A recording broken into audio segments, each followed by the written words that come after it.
Salam, hər vaxtınız xeyir olsun, əziz şagirdlər və valideynlər. Bugün sizlərə 8-ci sinif Azərbaycan dili dərsindən olan tapşırıqların izahını verəcəyim. İzaha keçməzdən əvvəl kanala abunə olmağı və bəyənməyi unutmayın ki, belə videolar paylaşılan zaman xəbərdar olasınız. İndi isə keçək izahımıza. Biz artıq 4-cü bölmədə şəxsiyyətlər bölməsindəyik və burada Azərbaycan teatrı mətnini oxuyacağıq. Ondan əvvəl bizə bir qayda verilib ki, orfoepiya yoxsa orfoqrafiya hissəsi yəni. Bizdən birincidə düzgün tələffüzü istəyir. Bilirik ki, biz orfoepiya düzgün tələffüz qaydasıdır, orfoqrafiya isə düzgün yazılış qaydasıdır. Burada baxın, təşəkkür sözünün düzgün tələffüzü təşəkkül olacaq, Q hərfi olmalıydı. İkinci teatr sözü isə olduğu kimi də qalacaq. Burada tələffüz zamanı heç bir dəyişiklik olmayacaq. Orfoqrafiya hissəsində isə deyir ki, mətndə mötərizədə verilmiş sözlərdən hansının yazılışının düzgün olduğunu müəyyən edin. Gəlin gedək mətnə. Burada baxın, birinci elə Füzulinin sözünü görürük. Füzulinin yoxsa Füzulinin? Təbii ki, Füzulinin birinci söz. Çünki i ilə olmaz, səhvdir. Biz ona görə də Füzuli ü ilə olanı düzgün qəbul edəcəyik. Daha sonra bugünkü yoxsa bugünkü? Təbii ki, bugünkü birinci söz. Bugünkü olmaz, i ilə olmayacaq, səhvdir. Bugünkü söz isə bitişik yazılır. Amma bugün sözü ayrı yazılır. Yəni buna da diqqət yetirin. Daha sonra sonuncu sözümüz burada faciə sözü qaldı. Burada da təbii ki, düzgün yazılır. Orfoqrafiya faciə sözüdür. Faciyi hərfi ilə olmaz. Ona görə də birincini doğru götürəcəyik. İndi gəlin bu qısa mətnə nəzər salaq. Daha sonra tapşırıqlarla davam eləyək. Dostlar bu dəfə Məhəmməd Füzulinin heykəli qarşısında görüşdülər. Onlar dram teatrında yeni tamaşaya baxacaqdılar. Bura gələrkən bu yaxınlarda oxuduğum bir yazı haqqında fikirləşirdim. Nə yazı? Azərbaycan teatrının tarixi haqqında idi. Sən demə, xalq oyunları teatrın ilk nümunələri sayılır. Hə, düzdür. Teatr tariximizin 3000 ildən artıq yaşı var.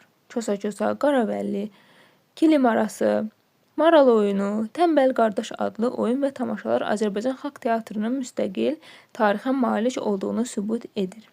Azərbaycan teatrının bugünkü səviyyəyə çatması yolunda çətinliklər olub. Peşəkar teatrın təşəkkürünə təzyiqlər edilib, qadın rollarının ifaları ağır imtahanlardan keçməli olublar.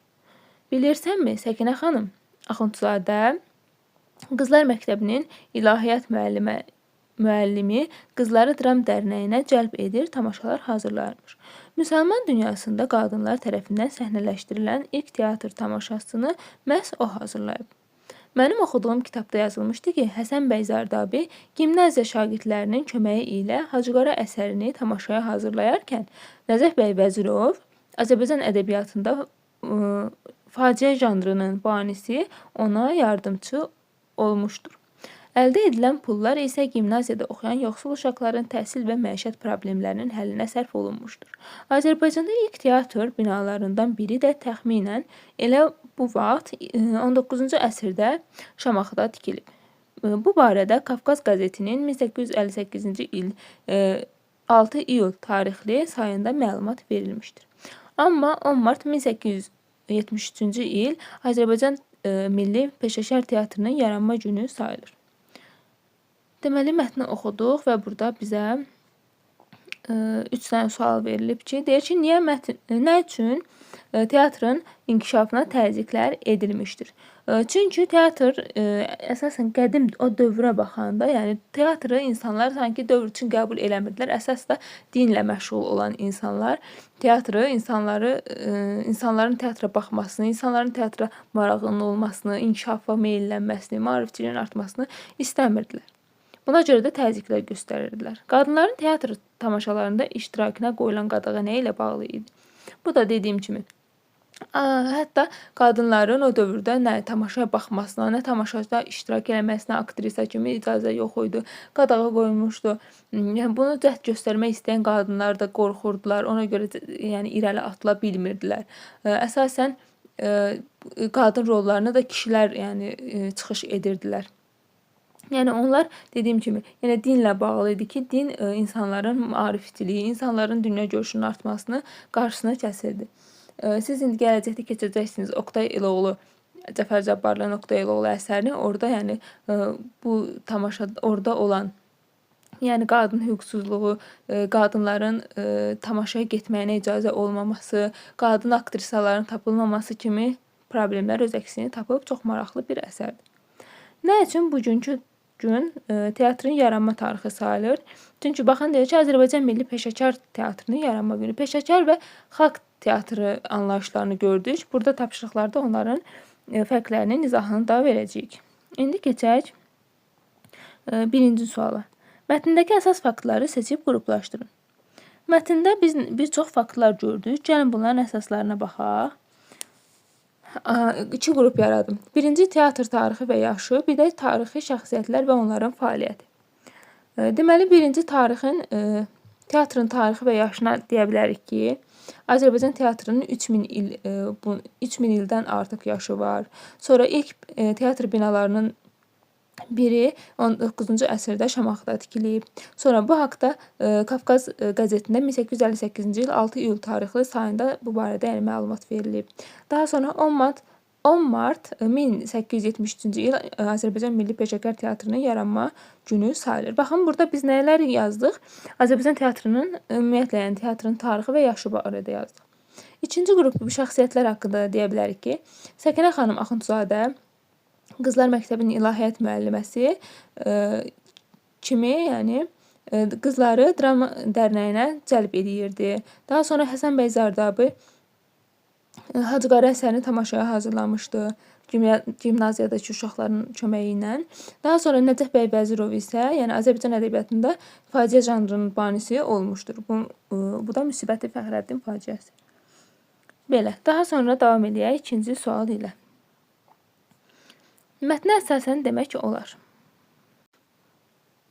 İlk tamaşaların yaranmasında Azərbaycan maarifçiliyinin böyük rolu olmuşdur. Bəli, bu doğrudur.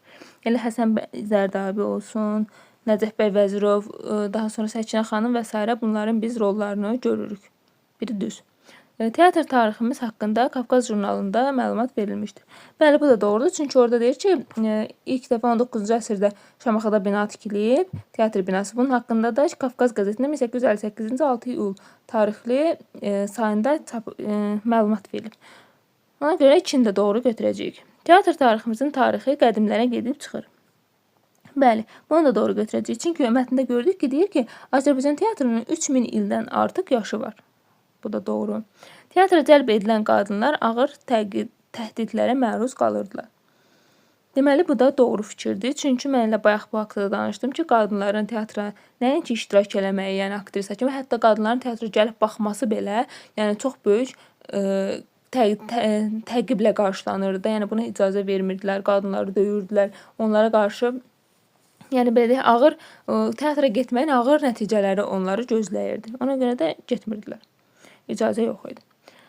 Peşəkar teatrın yaranması 19-cu əsrin əvvəllərinə təsadüf edilir. Xeyr, bu yanlışdır. Çünki 19-cu əsrin əvvəllərinə yox, sonlarına təsadüf edir. Çünki biz gördük ki, mətnin sonunda 10 mart 1873-cü ildə deyir, Azərbaycanda Milli Peşəkar Teatrının yaranması günü kimi sayılır. Deməli, 1873-cü il 19-cu əsrin sonu sayılır, əvvəli sayılmır. Ona görə 5 səhvdir. Dram teatrının qarşısında Azərbaycan şairi Məhəmməd Füzulinin heykəli vardır. Bunu biz mətndə əslində birinci misrada gördük. Orada deyir ki, dostlar Məhəmməd Füzulinin heykəli qarşısında görüşdülər. Daha sonra teatra baxmağa getdilər. Bunu ona görə yəni tam deyə də bilmirik ki, bu doğrudur yoxsa yanlışdır. Onlar burada görüşüb daha sonra başqa bir yerə teatr izləməyə də gedə bilərlər. Ya da elə orada görüşüb həmin yerlə üzbəüz də gedə bilərlər. Ona görə bu da biraz sual altında qalır. Cavablara baxaq. 1, 2, 3, 4 heç bir variantda yoxdur. Amma ikini belə düşünsək ki, bəli, onlar qarşısında görüşüb gediblər. Onda doğru götürmək də olar, yanlış da olar, amma doğru da olar. Cavabımız 1, 2, 3, 4, 6-nı da götürmək də olar deyə bilərik. Burada cavab variantlarında yanlışlıq olub. Ona görə düzgün cavab buradan çıxmır, amma açıq sual kimi cavab çıxır. Daha sonra Azərbaycanda fəaliyyət göstərən hansı teatrlar var? Azərbaycanda teatr göstərən kukla teatrı var. Yəni siz öz bildiklərinizi yaza bilərsiniz. Hansılarsa getmişsinizsə onları yaza bilərsiniz. Daha sonra dram teatrı var. Sumqayıtda dram teatrı var. Gəncədə də dram teatrı var. Yəni bir çox teatrların adlarını sadalaya bilərsiniz. Cəmiyyətin inkişafında teatrın rolu haqqında söhbət aparın. Teatr əsasən insanların gözünü açırdı, insanları maarifləndirirdi. Yəni qədim dövrdən danışıram ki, qədimdə, yəni 19-cu əsrdə insanlar əsasən din üstünlük təşkil edirdi və insanlar maariflənməyə sanki icazə vermirdi. Bu din insanları maariflənməyə icazə vermirdi. Yəni teatr vasitəsilə onlar maariflənmək yolunda artıq hərəkət eləyəcəkdilər. Buna görə də teatrın insanların həyatında rolu böyükdür. Daha sonra davam edirik 5-ci sualla. Çərçivəyə alınmış cümlələrdə hansı sözləri qarşılığı ilə əvəz etsəniz, məzmununa xələl gəlməz. Gəlin baxaq, çərçivəyə alınmış. Bura gələrkən bu yaxınlarda olduğum bir yazı haqqında fikirləşirdim. Məsələn, buradan fikirləşirdim sözünü düşünürdüm eləsək, heç bir xələl gəlməz. Yəni fikirləşmək, düşünmək sinonim sözlərdir. Bir də burada var ki, amma 10 mart 1873-cü il Azərbaycan Milli Peşəkar Teatrının yaranma günü sayılır. Yaranma günü hesab edilir, hesab olunur sözləri. Sayılır sözün belə dəyişdirə bilərik. Burada da heç bir problem olmaz. Yəni xələl gəlməz. Daha sonra təşəkkül, gimnaziya, dram, məişət sözlərinin leksik mənalarını izah edin. Deməli, təşəkkül sözünün mənası inkişaf prosesində müəyyən xüsusiyyət və şəkil alma deməkdir.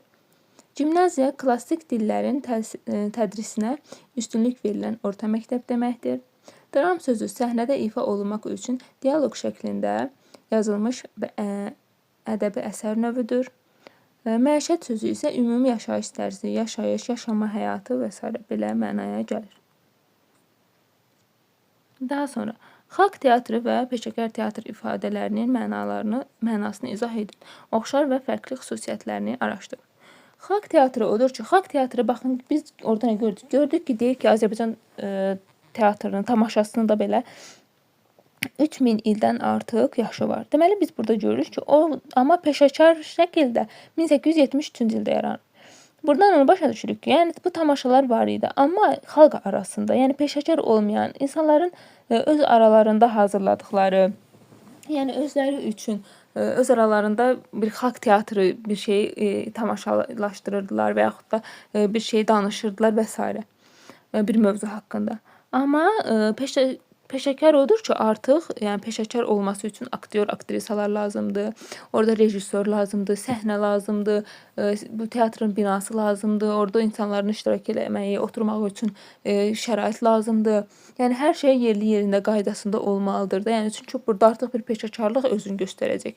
Onlar istənilən bir əsəri orada tamaşada mükəmməl şəkildə göstərəcəklər. Amma xalqda biz bunu görmürük. Xalq tamaşası, yəni xalq teatrı xalqın arasında, yəni peşəkar olmayan, bina olmayan insanlar, izləyiciləri onlardan peşəkarlıq gözləməyən, sadəcə yəni öz bir deyək hobbiləri kimi də belə deyim ki, çıxış edən tamaşalar olar, teatrlar olar.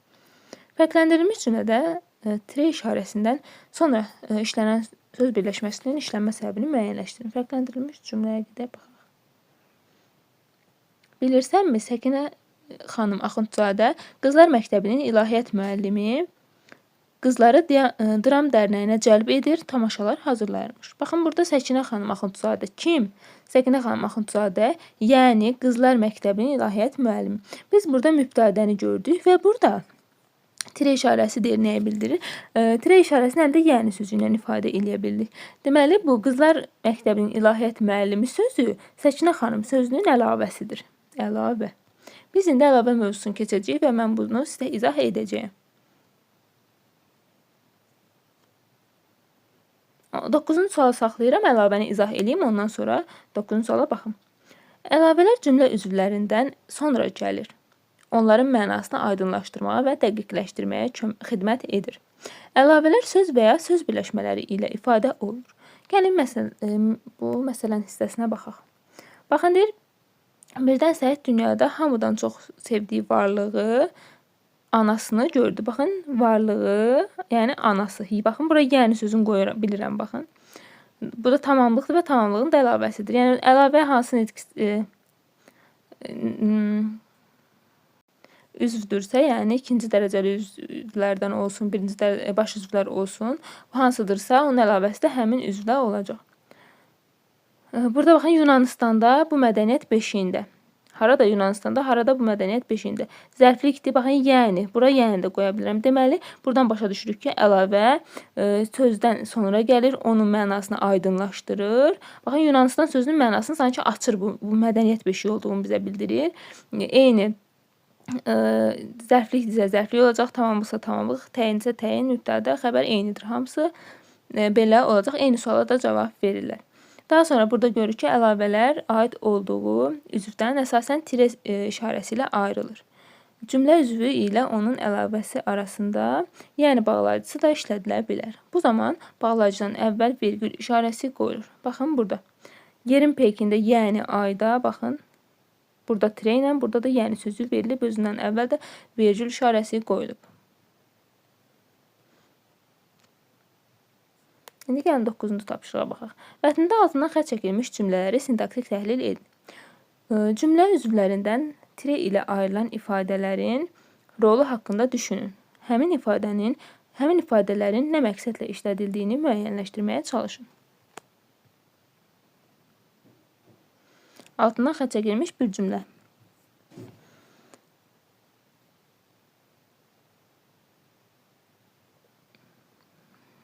Baxaq, bu tabeli mürəkkəb cümlədir. Sən iki hissəyə ayırıb baxacaq. Mənim oxuduğum kitabda yazılmışdı ki, nə etmişdi yazılmışdı? Nədə? Kitabda. Hansı kitabda? Mənim oxuduğum. Təyin. Deməli, təyin tamamlıq xəbəri gördü. İndi ikinci hissəyə baxaq. Olmuşdu, nə etmişdi? Yardımcı olmuşdu. Burada yardımcı olmaq. Ona, kimə? Bu tamamlıqdır. Kim? Nəcəf bəy Vəzirov. Yəni, baxın, tire var. Azərbaycan ədəbiyyatında faciə janrının banisi. Kim? Daha sonra burada nə görürük? Baxın, arşəni görürəm və sözün əvvəlinə də baxaq. Həsən bəy Zərdabi gimnaziya şagirdlərinin köməyi ilə Hacı Qara əsərindən tamaşaya hazırlayarkən. Nə vaxt? Burada zərflik, hamısı birlikdə fe'li bağlama tərkibi olacaq. Deməli, biz burada mübtədanın əlavəsini görürük. Burada bu tire işarəsi də əlavənin olmasını bildirir. İkinci cümləyə baxaq. İç teatr Azərbaycan binanın tikilmişdi. Nə etmişdi? Tikilmiş, tikilib. Baxın, xəbər. Daha sonra nə tikilib? Teatr binalarından biri, mübtəda. Nə vaxt? İlk. Daha sonra Azərbaycanda harada? Azərbaycanda zərflik. Təxminən elə bu vaxt. Nə vaxt? Təxminən elə bu vaxt. Bu da olacaq zərflik. Yəni, baxın, yəni tire var. 19-cu əsrdə. Harada? Şamaxıda. Deməli, burada da zərfliyin əlavəsini görürük. Yəni, burada onu aydınlaşdıran cümləni. Daha sonra keçid edək digər suala. Cümlələrə əlavələr artırıb, duruq işarələrindən düzgün istifadə edin. Baxaq. Tiflis şəhərində əhalinin böyük qismini təşkil edən azərbaycanlılar teatr tamaşaları, oynamaları tədricən müntəzəm hal alaraq hər ay keçirilirdi. Deməli, bura bu, məsələn, Təbriz şəhərində sözünə, yəni, tire qoyub yaza bilərik ki, qədim şəhərimizdə, qədim torpağımızda kimi sözlər qoya bilərik, tire işarəsini qoyub. Daha sonra, Bakıda bu işi əsasən müəllimlər və şagirdlər görürdülər. Bakıda, paytaxtımızda, məsələn, deyə bilərik ki, o dövrə əsasən, məsələn, gözəl şəhərimizdə və s. belə qoya bilərik. Daha sonra burada istədiyimiz yerə, yəni qoya bilərik də, istədiyiniz sözü seçib ona əlavə artıra bilərsiniz. İndi mən təxminən deyirəm. Məsələn, müəllimlər və şagirdlər sözünə deyə bilərik ki, müəllimlər və şagirdlər buradan tire işarəsi qoyub yaza bilərik ki, Milli Teatrın ilk təşəbbüskarları görürdülər. Daha sonra teatr tamaşalarını oynamaq üçün Bakıda məxsusi bina yox idi. Məsələn, məxsusi bina deyə bilərik ki, burada özündən sonra tire qoyub xüsusi bina yox idi deyə bilərik. Bu çətinliyi aradan qaldırmaq məqsədi ilə Hacı Zeynalabdin Tağıyev 1883-cü ildə özünün taxıl anbarının özülü üzərində teatr binası inşa etdirib. Məsələn, burada Hacı Zeynalabdin Tağıyev tire qoymayıb, bura yəni sözündə yaza bilərik. Yəni özündən əvvəl bir cür qoyacaq. Hacı Zeynalabdin Tağıyev yəni xeyriyyəçi, maarifpərvər milyoner, o bir axı milyoner idi, həm də xeyriyyəçi idi. Bu cür sözləri qoyub yaza bilərik. Daha sonra davam edək növbəti sualla. 11-ci sualda deyir ki, aşağıdakı cümlələrdə əlavələri mübtədadan əvvələ keçirib yazın. Əvvəlki və sonrakı cümlələri müqayisə edin. Cümlə quruluşunda hansı dəyişikliyi müşahidə etdiniz? Təyinlə əlavənin işlənməsində intonasiyanın rolu varmı? Baxın, biz burada nümunəni görürük. İndi keçək cümlələri dəyişdirək. Həsən bəy Zərdabi əlavə keçid edim. Hazırla. Bu cümləni bayaq təhlil elədik. Burada Nəcəf bəy Vəzirov faciənin banisi. Bu hissə deməli mübtədənin əlavəsi idi. Gəlin indi deyir ki, əlavəni əvvələ keçirin. Yəni əlavə əvvələ keçəcək. Azərbaycan ədəbiyyatında faciə janrının banisi Nəcəf bəy Vəzirov ona yardımcı olmuşdu. Hansı Nəcəf bəy Vəzirov? Azərbaycan ədəbiyyatının faciə janrının banisi. Baxın, bu artıq avtomatik mübtədə çevrilib olacaq təyin. Biz burada təyinin sualını verdik və təyin işarəsini dalğalı xətti qoyduq. Deməli, biz buradan belə başa düşdük ki, mübtədənin əlavəsini özündən əvvələ keçirəndə artıq o əlavə onun təyini olacaq. İkinci cümləyə də baxaq. Mirzə Fətəli Axundzadə ilk dramaturqumuz. Mübtədədir yenə. Əlavəsi də budur. Əlavəni əvvələ keçirsək, ilk dramaturqumuz Mirzə Fətəli Axundzadə əlifba islahatı uğrunda mübarizə aparmışdır. Hansı Mirzə Fətəli Axundzadə? İlk dramaturqumuz. Baxın, dramaturqumuz, ilk dramaturqumuz sözü artıq çevrilib olacaq təyin. Deməli, mübtədənin əlavəsi özündən əvvələ keçəndə mübtədənin təyini olmuş olacaq. Daha sonra bizə burada bir də bunların fərqini deyir, izah edin. Təyin aid olduğu cümlə üzvündən əvvəl gəlir.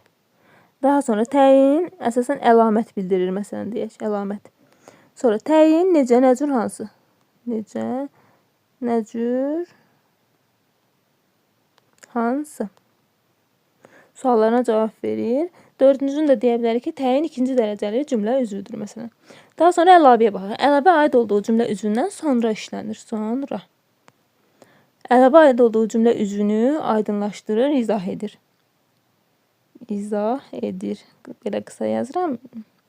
Əlavə izah etdiyi cümlə üzvünün mənasını aydınlaşdırır. Məna aydınlaşdırır. Belə yaza bilərik.